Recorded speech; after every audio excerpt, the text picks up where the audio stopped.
आणि आता न्यूज 18 लोकमत विशेषला सुरुवात करूया। तर सुरुवातीलाच एक मोठी बातमी समोर येते। मराठा आरक्षणावर मुख्यमंत्री शिंदेंनी विधानसभेत निवेदन देत फेब्रुवारीत विशेष अधिवेशन बोलावून आरक्षण देणार असल्याची घोषणा केली आहे। सीएमच्या या घोषणेला जरांगेंनी विरोध करत फेब्रुवारीची डेडलाईन अमान्य असल्याचं ठणकावलंय। तर रक्ताच्या नातेवाईकांना आरक्षणाचा लाभ कसा देणार असा सवालही जरांगे यांनी विचारलाय।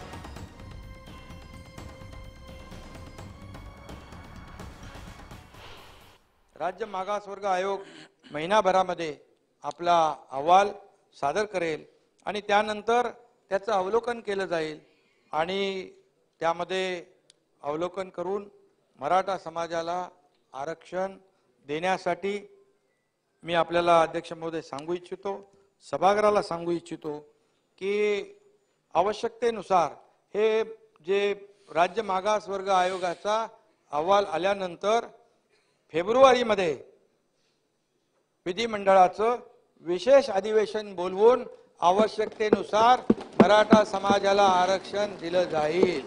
24 डिसेंबरच्या आत तुम्ही महाराष्ट्रातल्या सगळ्या मराठ्यांना आरक्षण द्यावं। मात्र पुढची जी तुमची डेडलाईन आहे ती आम्हाला मान्य नाही। आम्हाला जर तुम्ही आरक्षण जे आपलं ठरलंय त्या कागदाप्रमाणे त्यातला एक शब्द आपण घेतलाय त्याप्रमाणे आणखीन 2 शब्द त्यामध्ये घेऊन जर 24 डिसेंबर पर्यंत आपण आरक्षण द्यावं याची आम्ही वाट बघतोय। तुम्ही नाही दिलं तर आंदोलन मात्र आम्ही 24 डिसेंबरला पुकारणार आहे। कुणबी ज्या नोंदी आहेत या 1967 पूर्वीच्या कुणबी नोंदी आहेत। पुन्हा एकदा मी सांगतो, ज्या नोंदी जुन्या सापडलेल्या आहेत त्यांच्या ब्लड रिलेशन मध्ये जे लोक असतील त्यांना आपल्याला त्याचा फायदा मिळेल। असं कोणी काहीतरी सांगताय एकाला मिळाल्यावर 500 लोकांना मिळणार, परंतु हे जिकडे मिळतच नव्हते दाखले त्या जस्टिस शिंदे साहेबांनी जे काम केलं त्याच्यामुळे मिळायला लागल्या। ज्या 67च्या अगोदर नोंदी सापडल्या त्याच्या सगळ्या परिवाराला सरकार आरक्षण देणार आहे, लाभ देणार आहे।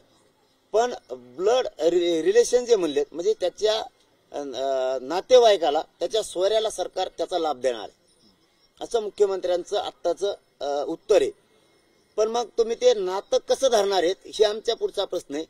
ते जर सुटसुटीत आणि सुलभ करायचं असलं तर सरकारने एक तर कायदा पारित करावाची विचार किंवा ज्याची नोंद सापडली त्यांनी जरी नातं दाखवलं तरी सरकार घेणारे त्याला लाभ देणारे असं स्पष्ट करावं।